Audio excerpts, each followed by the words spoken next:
professor Júlio, e depois já passo a palavra a ele. Então, nós temos muito prazer de receber hoje o Dr. Júlio César do Vale Silva. Ele é engenheiro agrônomo pela Universidade Federal Rural do Semiárido, depois fez doutorado em fitotecnia pela Universidade Federal de Viçosa. Ele fez um primeiro pós-doutorado no Tocantins e recentemente fez um pós-doutorado aqui com a gente, trabalhou junto com o professor Roberto, que nos acompanha também. O Dr. Júlio, ele é professor associado da Universidade Federal do Ceará, leciona disciplinas relacionadas a melhoramento vegetal, biotecnologia, genética de plantas e genética quantitativa. Ele vai falar para a gente um pouquinho hoje sobre densidade de marcadores de seleção genômica no melhoramento de culturas de polinização cruzada.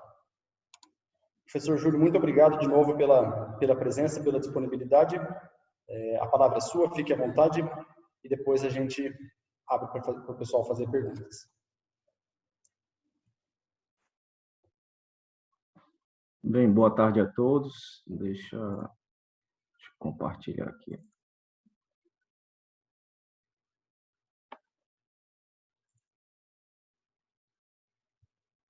Minha tela está aparecendo aí?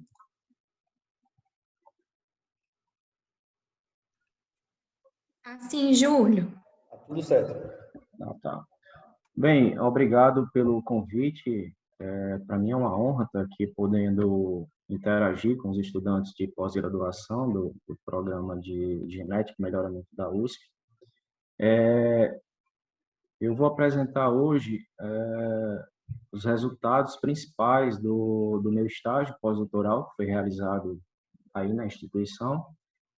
E o trabalho foi conduzido junto ao Laboratório de Melhoramento Dialoga, mas sob a supervisão do professor Roberto. Então, eu não vou trazer um tema geral e resultados de vários artigos, como alguns palestrantes fazem. Eu vou trazer os principais resultados dessa pesquisa que nós realizamos no último ano. E tem como título, aí, como o professor Gabriel já colocou, redução da densidade de marcadores, né, de genotipagem para a seleção genômica não é uma abordagem eficaz para programas de melhoramento de culturas de polinização cruzada conduzidas a longo prazo.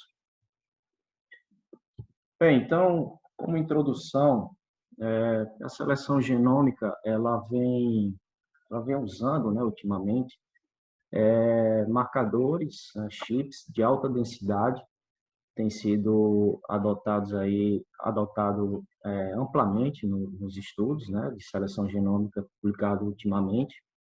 Mas, no entanto, essa densidade, né, esses chips de alta densidade, eles ainda são um entrave para os programas de melhoramento, principalmente daquelas espécies que são pouco lucrativas, né? E também para os programas de melhoramento que estão localizados aí em regiões pobres ao redor do mundo, como a América Latina, sudoeste da Ásia e da África. Então, em razão disto, alguns estudos vêm sendo conduzidos na tentativa de reduzir os custos de genotipagem e tornar essa ferramenta aí mais fácil de ser implementada na seleção genômica desses programas. Então, isso vem sendo estudado extensivamente, né, principalmente a partir de 2015.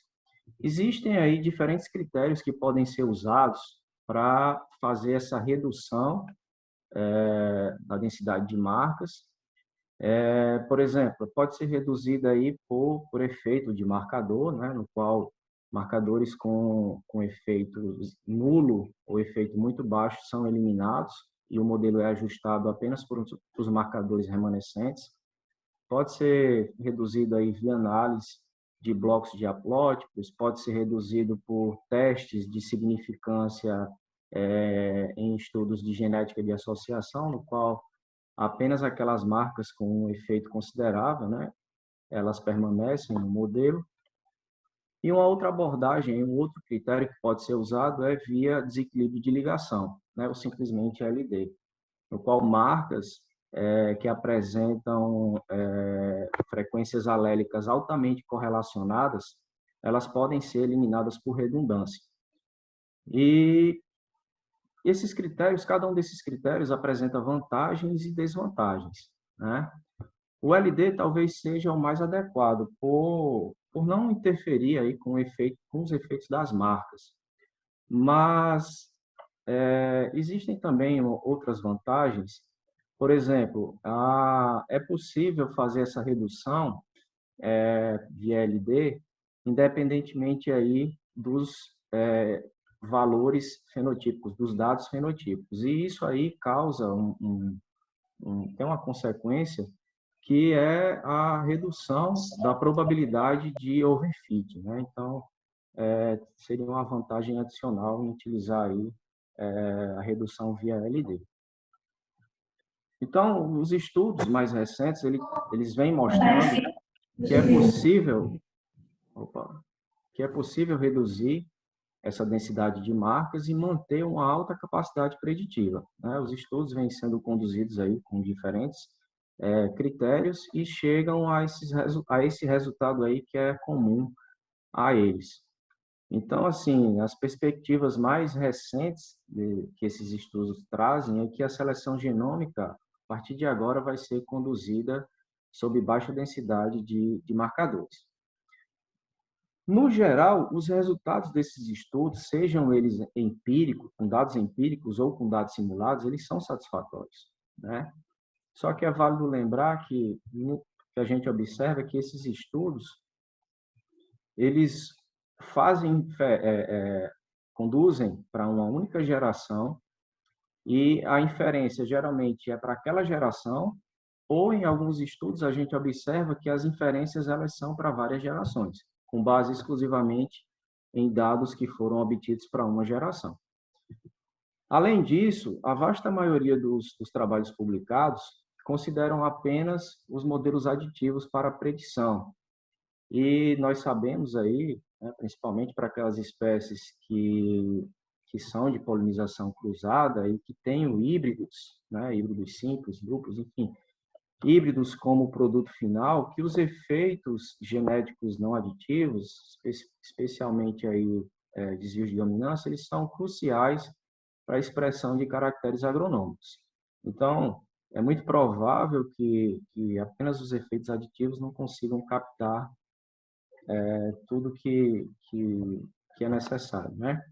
Então, sabendo disso aí, né, nós conduzimos aí duas perguntas condutoras para a realização desse estudo, né, que estão relacionadas, portanto, às nossas hipóteses e, consequentemente, aos nossos objetivos.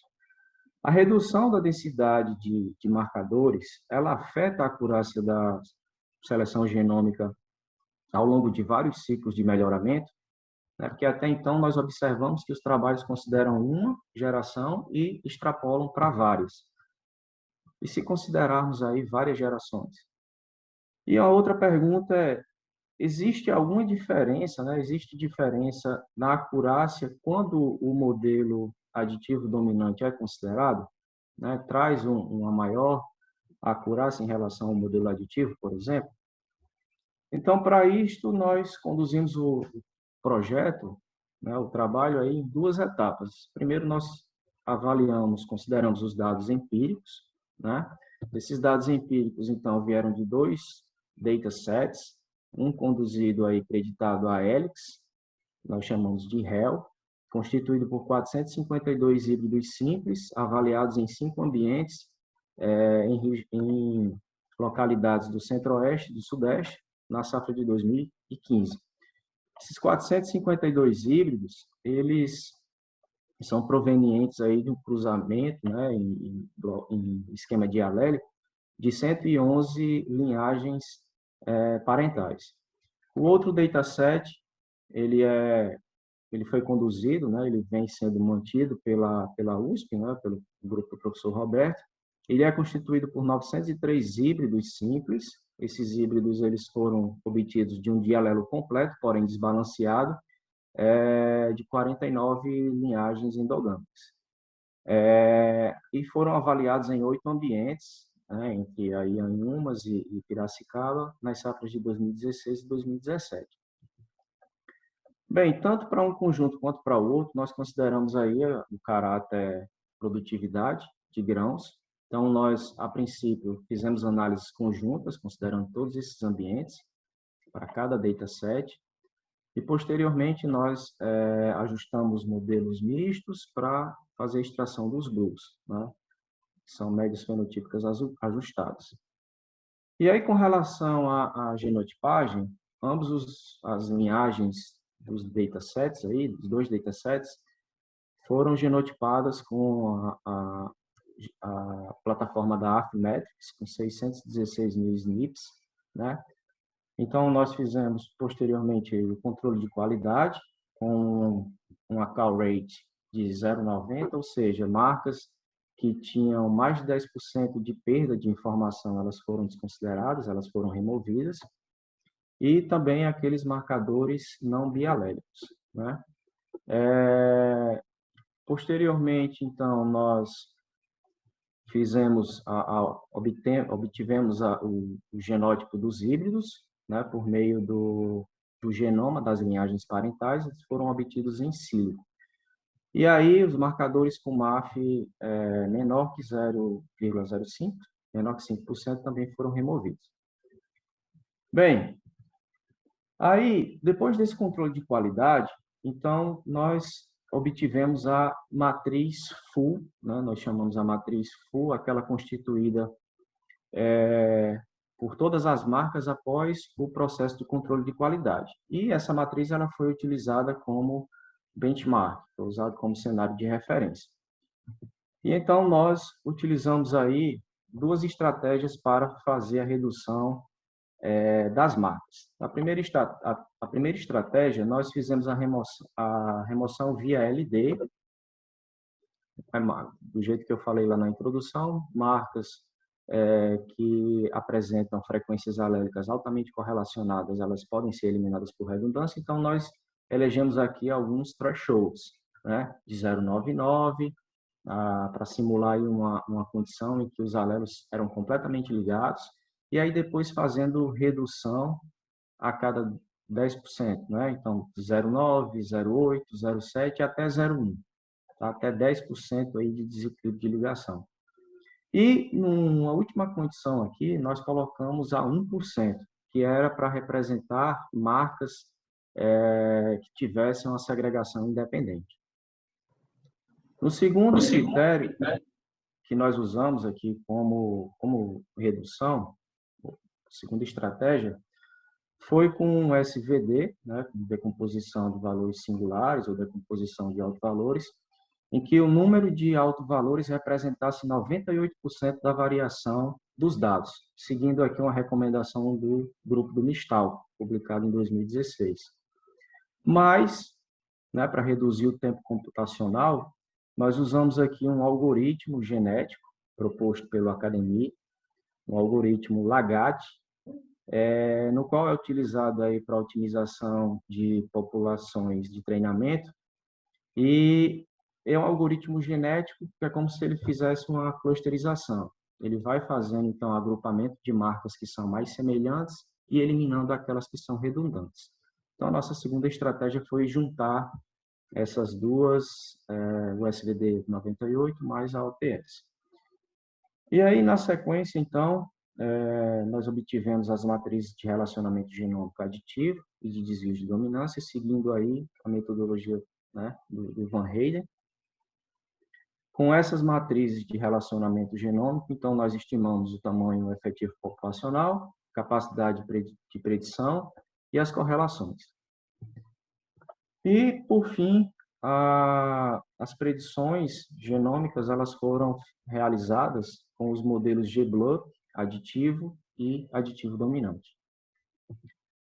Bem, aí eu passo agora para o segundo momento aqui do nosso trabalho, que foi trabalhar com dados simulados, ou experimentos simulados.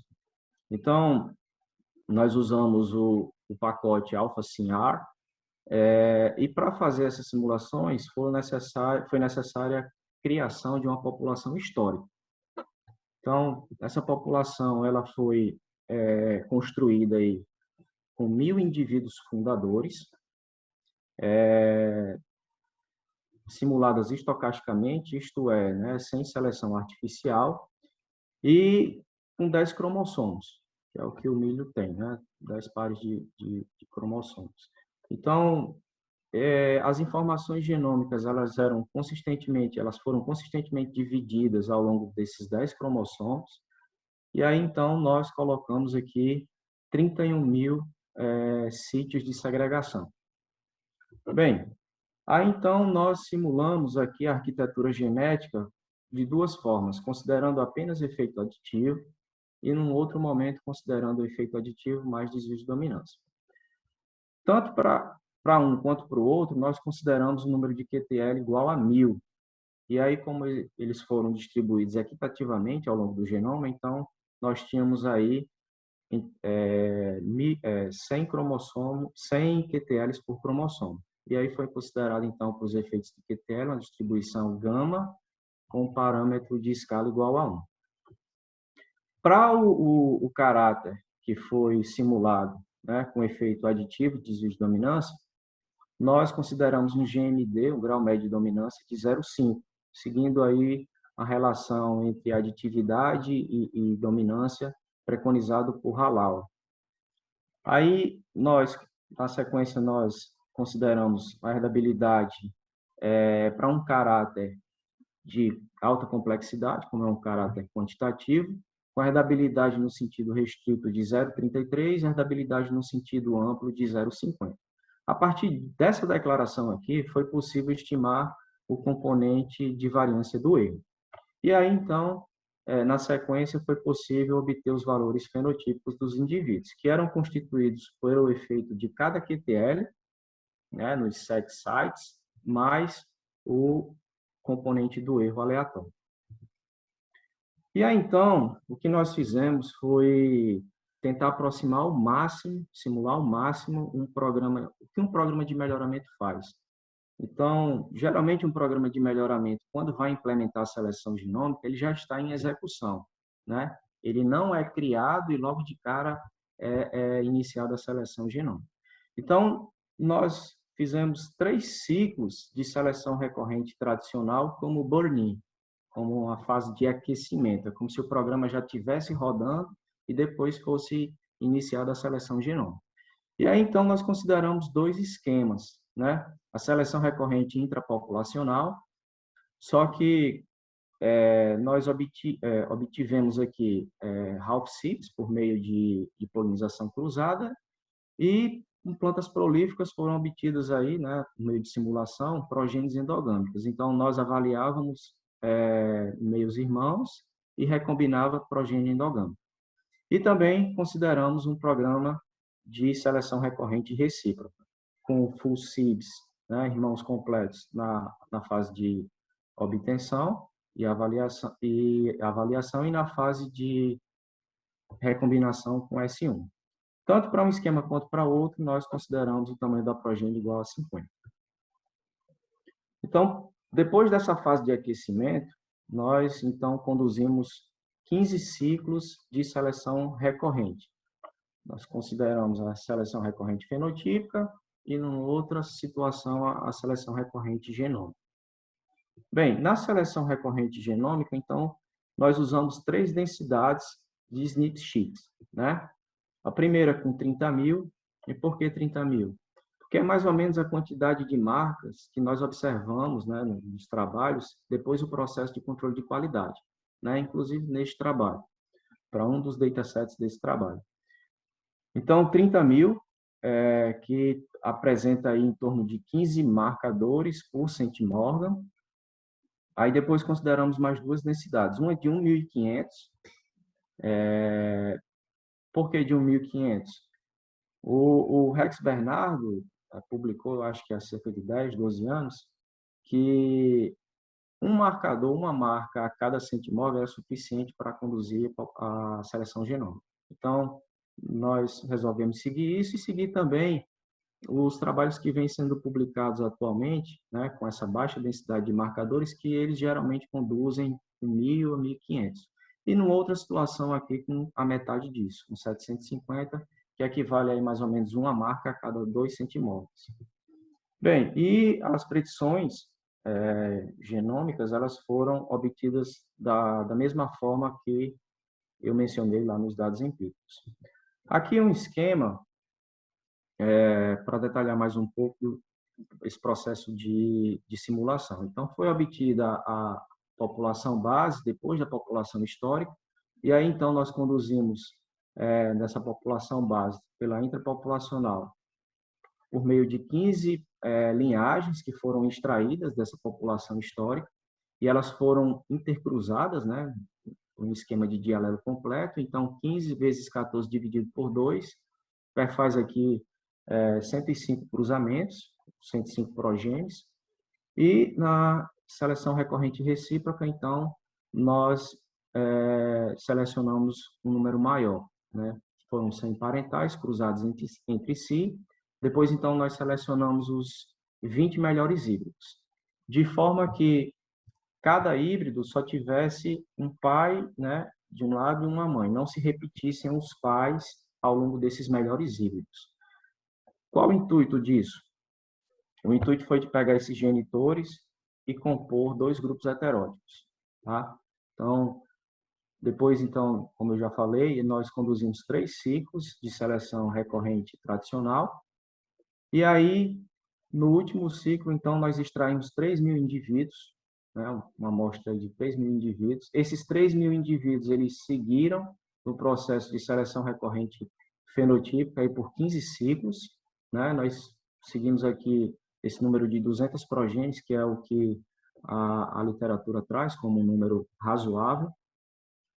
Esses 3.000 indivíduos também foram usados para a seleção recorrente genômica, e desses 3.000 indivíduos, nós extraímos aí 2.000 para compor a nossa training set, né? A nossa população de treinamento. Então, tínhamos dados dos valores fenotípicos, dos valores da genotipagem foram obtidos por aquelas 3 densidades, né, que eu já mencionei anteriormente.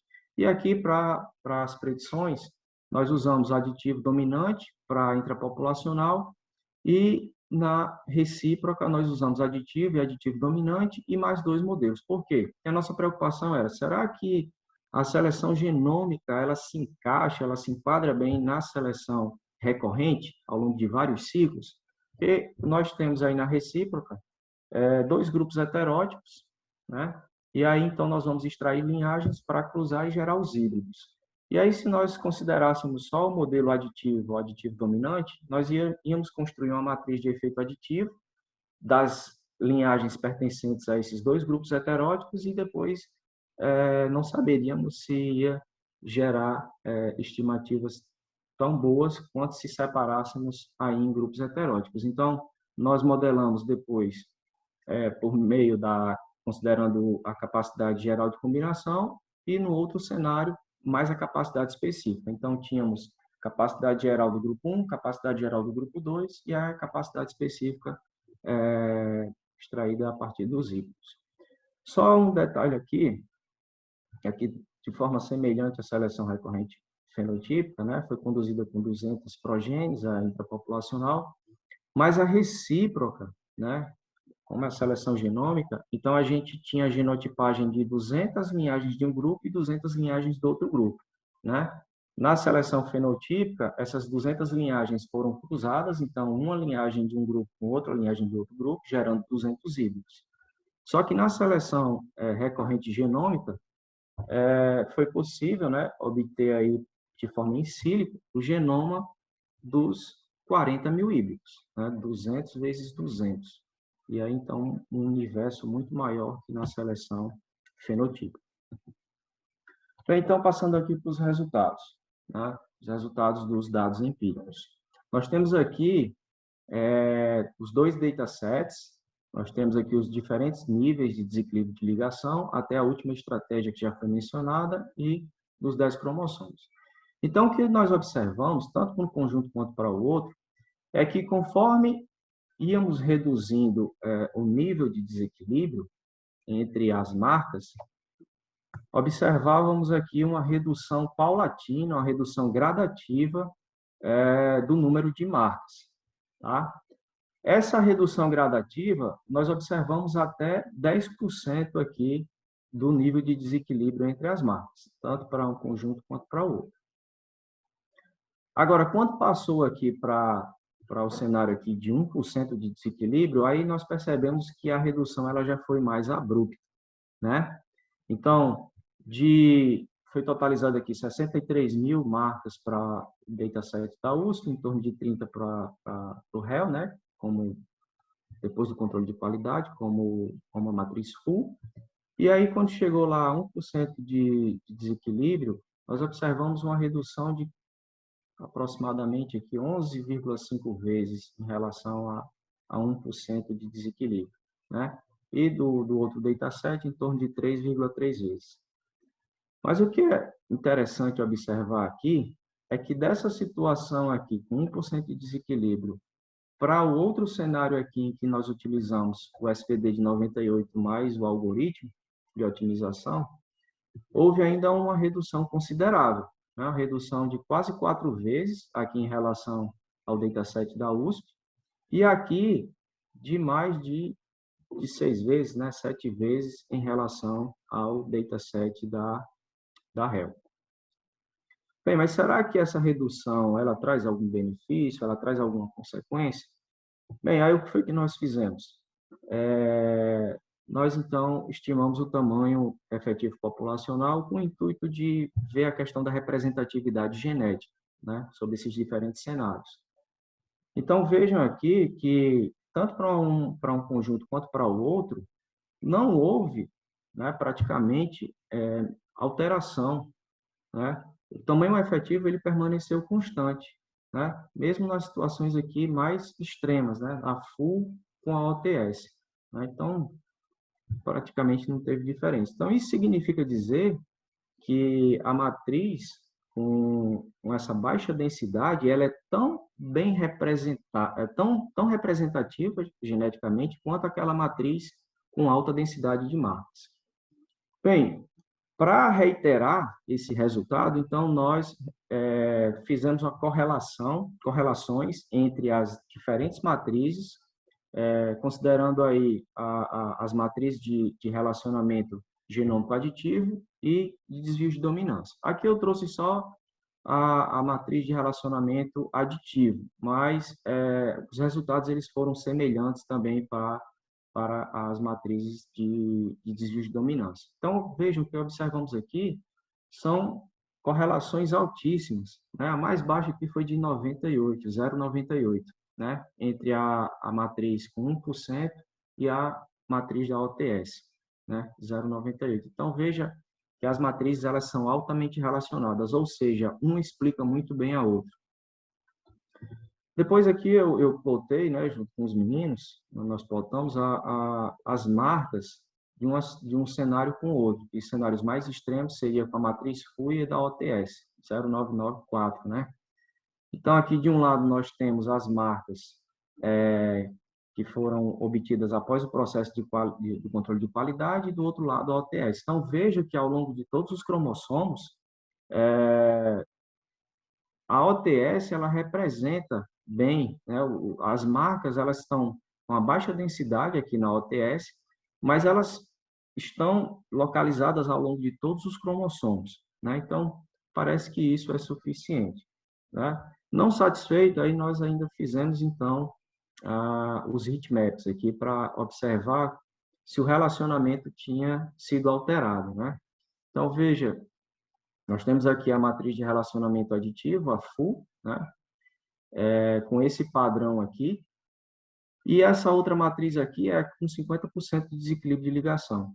Então, o que nós observamos aí é que foi mantido o mesmo padrão, né, de relacionamento, uma situação mais extrema para uma situação média. E para a situação do outro lado, lá, com 1% de desequilíbrio, veja que não teve alteração. Nem teve alteração também para a OTS. Então, isso significa dizer, mais uma vez, né, que a OTS representa tão bem quanto a matriz com alta densidade de marcadores. E a mesma coisa foi observada, obviamente, não poderia ser diferente, para as matrizes que foram provenientes aí do relacionamento com os desvios de dominância. Bem, para finalizar os resultados aí dessa primeira etapa do nosso trabalho, nós, então, estimamos a capacidade de predição nos dois datasets, considerando aqui as diferentes densidades de marca, com o modelo aditivo e o aditivo dominante. Então, vejam que a capacidade preditiva ela se manteve estável ao longo de todos os cenários, tanto para o modelo aditivo quanto para o modelo aditivo dominante. Isso no dataset da USP, assim também foi observado para o dataset da RE. Agora, o que nós observamos é que o modelo, né, quando é modelado com os efeitos aditivos e desvios de dominância, ele traz uma capacidade preditiva maior do que quando é modelado apenas considerando o efeito aditivo, né? Então, daí a importância de se considerar esses efeitos quando nós trabalhamos com espécies de polinização cruzada, no qual há importância aí desses efeitos na expressão desses caracteres. Então, como conclusão dessa primeira parte, nós tiramos aqui que é possível fazer a redução, né, sem interferir na capacidade de predição, e que o modelo aditivo dominante é superior ao aditivo. Então, isso não é novidade nenhuma. Isso corrobora com os trabalhos que vêm sendo publicados, né, seja com plantas ou com animais. Então, para responder aquelas duas questões, aí nós, então, entramos na segunda parte, que é a parte da simulação. Então, aqui eu trago primeiro os resultados com esquema intrapopulacional, né? E aí o que nós observamos é que, ao longo dos ciclos, né, na média populacional, quando é conduzida com a seleção genômica, ela suplanta ou ela supera o programa de melhoramento que é conduzido pela seleção fenotípica exclusivamente, né? De certa forma, já era esperado. Um outro resultado que a gente vê aqui é que, para a média fenotípica, o modelo aditivo ele performou um pouco melhor, ele tendeu a performar um pouco melhor do que o modelo aditivo dominante. É muito provável que o efeito médio de substituição alélica ele tenha captado uma parte desse efeito genético não aditivo, né? Mas eu vou fazer algumas considerações mais para os próximos slides acerca disso aí. Em relação à variância aditiva, o que nós observamos é que houve um aumento da variância genética aditiva até no segundo ciclo, aqui, do primeiro para o segundo ciclo, né, principalmente quando foi conduzido com a seleção genômica. É muito provável que tenha havido liberação de variabilidade, né, pelo processo de recombinação. E aí depois, então, uma redução abrupta, tanto para a seleção fenotípica quanto para a seleção genômica. E, por fim, aqui para a intrapopulacional, nós temos aqui o parâmetro da acurácia. E aí o que nós observamos é o seguinte, aqui nós temos resultados bem interessantes, né? Veja que a seleção genômica, ela superou inicialmente, né, pelo menos aqui com o modelo aditivo dominante, ela superou a seleção fenotípica. Aqui nos ciclos iniciais chegou a ser quase o dobro, ó. Nós tínhamos aqui em torno de 0,4 e aqui 0,8. Chegou a ser praticamente o dobro, né? Mas a seleção genômica, de uma forma geral, após o segundo ciclo de seleção, apresentou uma redução drástica em acurácia, né? E essa redução, ela parece que foi, ao longo dos ciclos, maior do que a da seleção fenotípica. A acurácia da seleção fenotípica, ela se manteve. A redução, ela foi menor ao longo dos ciclos. Mas o que eu chamo a atenção aqui para vocês é que nesse cenário aqui, que é o com 30 mil marcas, houve uma maior acurácia em relação a todos os outros cenários, né? E que o modelo aditivo dominante, ele superou o modelo aditivo, né? Veja que é o inverso disso aqui. Então, isso aqui corrobora com a capacidade preditiva que nós vimos lá nos dados empíricos e também com os resultados que vêm sendo publicados, principalmente aí quando se tem espécies de polinização cruzada. Agora, essa alta essa alta densidade aqui, ela performou melhor ao longo dos ciclos, por quê? Porque ao longo dos ciclos de recombinação, crossing overs muito provavelmente quebra esse desequilíbrio que há entre as marcas e os QTLs, e com alta densidade aqui, é muito provável que haja um maior tamponamento, uma maior estabilidade, ou seja, aquela maior densidade de marca, ela pode restabelecer outros LDs entre as marcas, né, e os QTLs, né? De uma forma geral, quanto maior a densidade de marcas, vejam, 30.000, 1.500 e com 750. Quanto maior a densidade de marcas, maior é a capacidade de predição. Bem, passando aqui agora para os resultados da seleção recorrente e recíproca. Então, a média populacional, nós observamos aqui um resultado semelhante, né, ao que foi observado lá na intrapopulacional, né, tanto para a média populacional aqui, quanto para o desempenho dos melhores híbridos. Agora, vale destacar aqui que a performance dos indivíduos obtidos pela seleção genômica a diferença foi maior em relação à performance daqueles indivíduos obtidos pela seleção fenotípica, né? Nós tínhamos um cenário lá na interpopulacional em que se obtém normalmente variedade de polinização aberta, e vocês sabem que não se explora 100% da heterose, como num cenário desse aqui que nós temos ido. Então, é muito provável que isso seja reflexo disso, primeiro ponto. O segundo ponto é aquilo que eu destaquei lá na metodologia. Nós tínhamos aqui no cenário da seleção genômica a possibilidade de obter 40.000 híbridos, enquanto que na seleção fenotípica, 200. Então, nós tínhamos aqui um universo muito maior, né, do que na seleção fenotípica. E aí nós estimamos aqui um outro parâmetro, que foi o ST, que é o índice de fixação alélica entre os grupos heteródicos. Esse índice ele foi medido a cada ciclo, né, com a intenção de manter os grupos distantes. Então, nós observamos aqui que até o quinto, sexto ciclo, praticamente não teve diferença da seleção genômica para a seleção fenotípica. Mas no decorrer do processo, a seleção genômica ela foi distanciando. Ou seja, na seleção genômica, por ser mais informativa, né, por ter informações de genoma, possibilidade de obter efeito de marcas, a gente consegue, então, separar melhor esses grupos heteródicos. E é interessante manter esses grupos heteródicos distantes, para que no final seja possível obter linhagens divergentes e complementares e, então, explorar esses efeitos genéticos não aditivos. Bem, em relação à variância aditiva, tanto para o grupo heterótipo 1 quanto para o grupo heterótipo 2, o que nós observamos, no geral, foi uma redução, como era esperado, ao longo do processo de melhoramento, mas, diferentemente lá do intrapopulacional, nós observamos aqui que a seleção genômica, ela consumiu mais variância do que a seleção fenotípica. E não teve diferença, né, entre os modelos. Eu acabei esquecendo aqui de chamar a atenção para vocês de uma coisa aqui. Ó.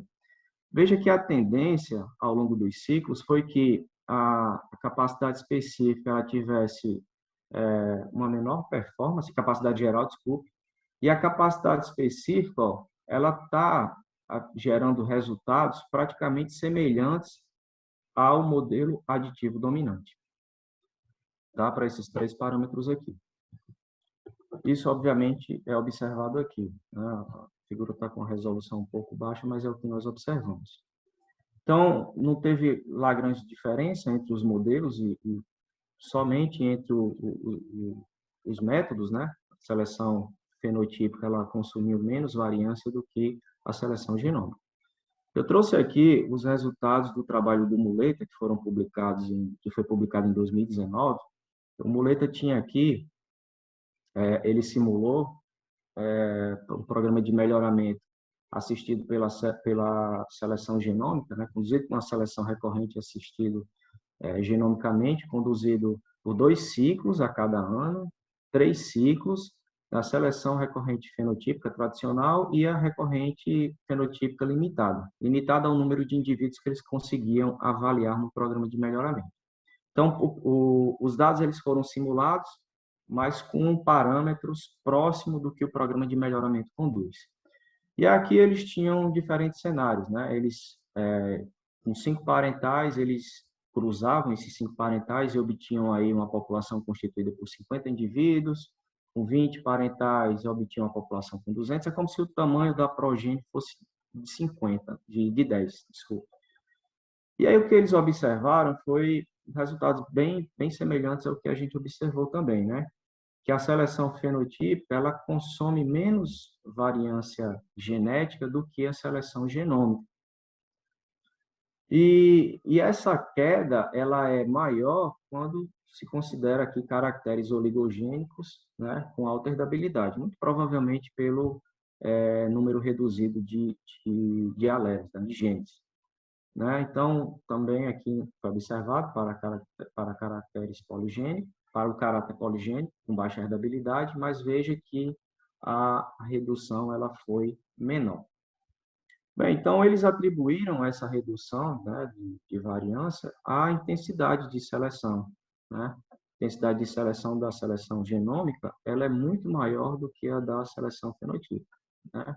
Mesmo a intensidade de seleção padronizada.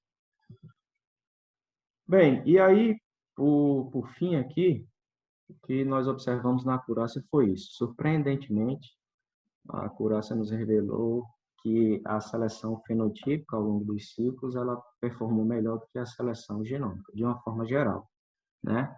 Agora, veja, a acurácia ela é altamente dependente da variância aditiva, né? Matematicamente ela depende. Então, menor variância aditiva vai ser observada aí menor acurácia, né? Vai impactar na acurácia. Mas, diferentemente dos outros trabalhos, nós conduzimos aqui um programa de seleção recorrente recíproca. E aqui tem a seguinte questão. Nós tentamos manter a distância genética entre os dois grupos, né? De forma que a frequência de um alelo, de um determinado alelo, fosse maximizada no grupo e de um outro alelo fosse reduzida. E isso também traz um certo ruído para o processo de acurácia, né? Agora, o que eu queria que vocês observassem aqui é que, vejam, mais uma vez, quando a seleção genômica é conduzida com alta densidade de marcadores, nós observamos que a redução em acurácia foi menor do que aquela constatada quando se conduz com baixa densidade, tá? Então, é muito provável, né, como eu já falei, que essa maior densidade ela consiga tamponar melhor esse desequilíbrio que é perdido ao longo das gerações. Bem, o Muleta, naquele trabalho lá que eu já citei, ele também observou isso, que a acurácia ela foi menor para a seleção genômica em relação à seleção fenotípica em todos os cenários. Obviamente, no cenário aqui de um caráter com alta complexidade, como a seleção fenotípica ela não vai depender dessas marcas, né? Então ela se estabiliza mais rapidamente do que num cenário quando nós temos aí uma menor quantidade de genes. Bem, para finalizar aqui, o que eu trago é o seguinte, um artigo do NEIAR, né? Um artigo sobre atualização ou recalibração de população de treinamento, que ele utilizou aqui 2 cenários principais aqui com relação ao tamanho da população de treinamento. Então, ele tinha inicialmente 764 linhagens que foram usadas na população de treinamento para estimar os efeitos dos marcadores, e a cada geração ele ia endossando essa população de treinamento com 150 linhagens. Então, ele tinha um cenário aqui cumulativo, que variava de 700 e alguma coisa, 764 a quase 3.000. E no outro cenário aqui, ele tinha janelas, né? Então, ele considerava em 764, aí passava para a geração seguinte. Então, ele tirava 150 e colocava 150 da geração atual. E ele ia deslizando essa janela ao longo dos ciclos. E aí, ele testou aqui, para atualizar população, né, de treinamento, ele utilizou diferentes métodos, né, TOP, o CDMI, PEVMI, enfim. O que eu quero mostrar para vocês aqui é que, independente da metodologia aqui que se utilize, né, ela traz maior capacidade, né, de predição, maior acurácia, do que quando não se faz a atualização. Então, a atualização ela é essencial, né, eu acho que eu posso dizer isso, na seleção genômica, principalmente quando nós pensamos aí em ciclos conduzidos a longo prazo, como é a seleção recorrente. Por que que isso acontece? Mais uma vez, por conta da persistência de LD. Então, ele observou que quando há uma atualização, né, há, então, maior persistência de LD entre as marcas e os PTLs, tá? Aí, aqui, eu acho que o nosso trabalho ele vem para complementar os dois, né? Nós observamos, então, tanto no nosso quanto naquele outro, que há uma redução em acurácia, da seleção genômica em relação à seleção fenotípica, e que é necessário, então, atualizar a população de treinamento, né, da seleção genômica. Então, o nosso trabalho ele traz o resultado que é necessário atualizar, então, que seja atualizado com plataformas, enfim, com chips de alta densidade. Tá? Então, como conclusão, nós trazemos aqui o seguinte, que a densidade, redução da densidade de marcadores, ela não é uma abordagem eficaz para a seleção genômica, né, conduzida, seja ela pela intrapopulacional ou pela recíproca, que usualmente é conduzida aí por muitos ciclos, né, a longo prazo. Nós encontramos que quanto mais marcas, maior é a capacidade de tamponar,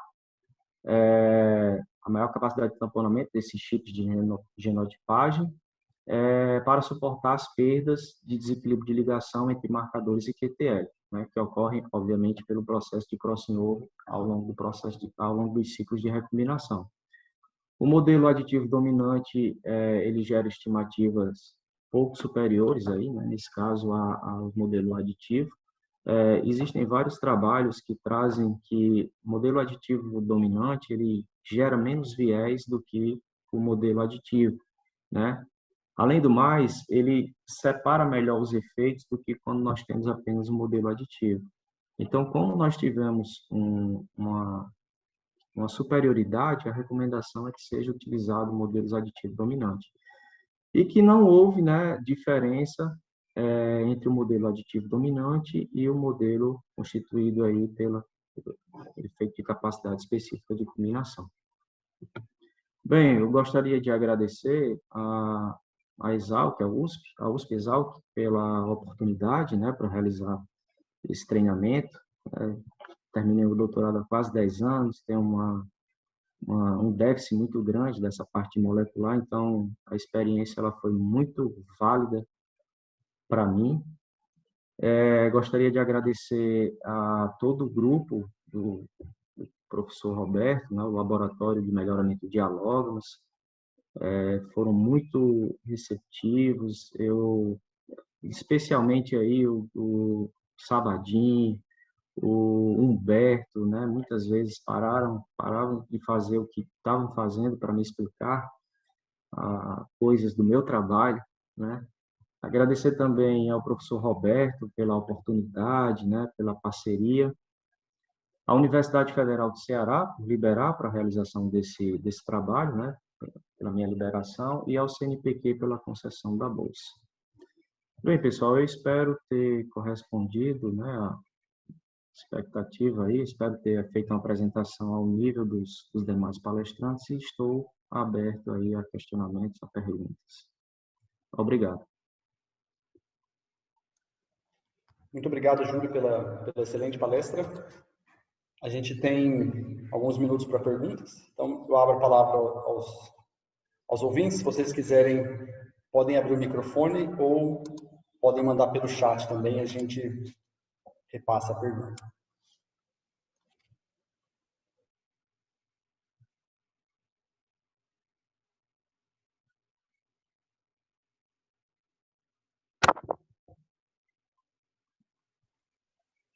Gabriel, Roberto, posso fazer uma uma pergunta aqui para o Júlio.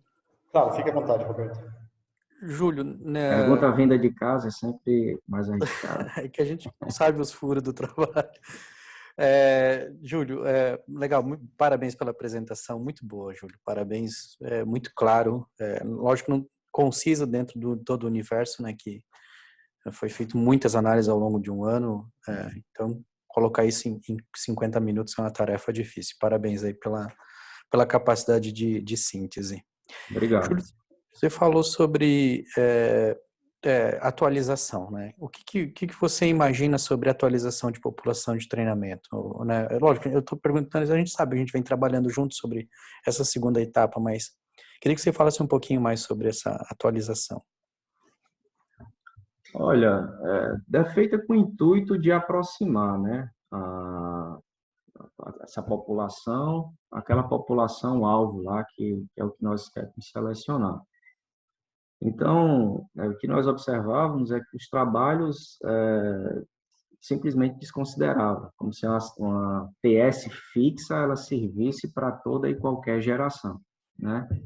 E o que nós temos observado é que essa atualização ela é tão importante quanto a densidade de marcadores, né? Então, eu acredito que justamente para manter essa alta correlação aí entre uma população e outra, né? Não adianta a gente obter a população de treinamento, avançar por vários ciclos e querer que aqueles marcadores que foram estimados com aquela população, eles sirvam para populações que foram geradas por vários ciclos de melhoramento. Então, assim, eu não sei se é exatamente isso que você quer escutar, mas eu julgo, para não ter descrédito do meu trabalho, que a atualização ela é tão importante quanto a alta densidade. Eu acho até que, se for seguida essa recomendação nossa ao final do trabalho, né, é necessário fazer a atualização e que essa atualização seja feita com chips de alta densidade. Eu acho até que se fizer com chips de alta densidade, evitará, não há necessidade de fazer a atualização em cada ciclo. Eu acho que dá para suportar aí 2 ou 3 ciclos. Eu não sei se era exatamente isso que você queria ouvir. Não, fantástico, Júlio, isso mesmo, né? Fantástico, acho que concordo com você. Talvez cidade, dependendo do dinheiro, né, da estratégia, dos recursos disponíveis, método de melhoramento, talvez você consiga até fazer atualização todos os anos. Mas em alguns, dependendo de outros fatores, às vezes você consegue a cada 2, 3 ciclos, né? Exatamente. E sempre que você vai ter que fenotipar a população de treinamento, você vai ter que fenotipar ela na época ideal. Exatamente. Então, às vezes, você vai ter que correr mesmo assim 3 ciclos de recombinação até que chegue na estação do ano que você vai poder fenotipar de novo. E aí o seu resultado, eu acredito que vai bem ao encontro disso, que ele vai poder tamponar até você poder esperar a próxima estação de fenotipagem. Exatamente. E uma outra coisa que eu acabei esquecendo de mencionar é que a redução dessa densidade, ela vem sendo esperada com a redução dessa densidade, uma redução nos custos. E alguns dos membros do laboratório, né, já andou ligando, andou passando e-mail para essas empresas que fazem genotipagem, e a diferença é irrisória. Fazer genotipagem com chips de baixa densidade e com alta densidade, a diferença é irrisória. Então, assim, eu acho que fazendo o balanço, a meu ver, não compensa. Não. É bem colocado, Júlio. Uma das coisas que pega, e até o Ivan Schuster falou isso num seminário uns meses atrás, o custo por marcador é uma coisa meio ilusória, na verdade. Eu quero saber qual é o custo de genotipagem por indivíduo, né? Porque é isso que pega dentro de um programa de melhoramento. Eu vou gerar tantos segregantes, quanto custa para genotipar cada um? Ah, não, mas os 600 vai sair tanto por marca. Tudo bem, mas eu quero saber quantos indivíduos eu vou conseguir avaliar. Minha resposta à seleção depende do tamanho efetivo, não no número de marcas propriamente dito. Mas se há diferença entre o custo dos chips é pequena, né, por que não, né? Exatamente.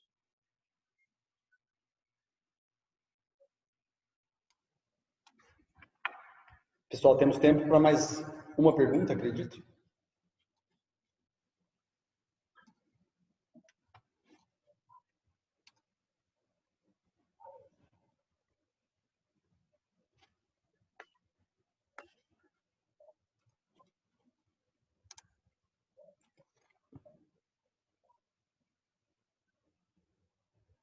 Bom, se não tem mais nenhuma pergunta, Júlio, eu quero fazer uma.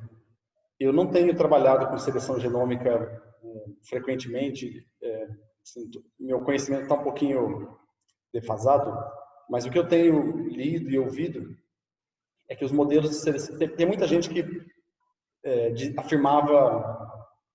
fazia afirmações diferentes do que os seus resultados mostram. Que poucos marcadores são suficientes. E depois, com um maior amadurecimento da discussão, eu tenho ouvido e tenho lido pessoas dizendo que, basicamente, os modelos de seleção genômica eles podem se aproveitar de duas fontes de informação. Uma seria simplesmente capturar o parentesco entre os indivíduos e a segunda forma seria mais próximo daquilo a que os modelos se propõem de fato, que é capturar o desequilíbrio de ligação. E acho que os seus resultados vão ao encontro disso, mostrando que em longo prazo, se você não tiver marcas suficientes para capturar o desequilíbrio, a sua acurácia cai.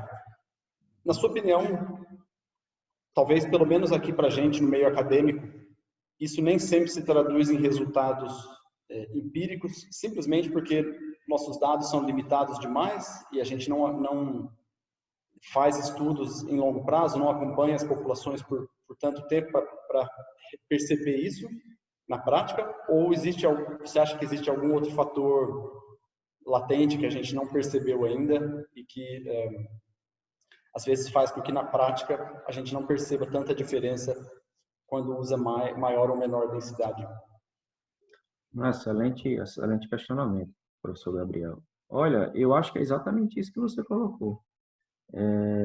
Os trabalhos, pelo menos que eu consultei, estou falando, não tem uma verdade absoluta, ninguém tem, né, a verdade absoluta, mas o que eu pesquisei foi que geralmente as avaliações consideravam aqui um ciclo e se extrapolava para vários. Então, assim, eu não peguei nenhum trabalho em que se conduziu vários ciclos de seleção recorrente, portanto, gerando dados reais, e fosse fazer essa comparação. Eu não observei isso em nenhum trabalho, né? Então, foi por isso que a gente pensou em conduzir aí por 15 ciclos, que seria mais ou menos que a gente acha que é o número de ciclos que é conduzido por um melhorista ao longo da sua carreira, né? Para poder observar o que aconteceria aí a longo prazo. Mas eu acho que é exatamente isso, Gabriel. Tá legal, muito obrigado. Mais alguém, gente?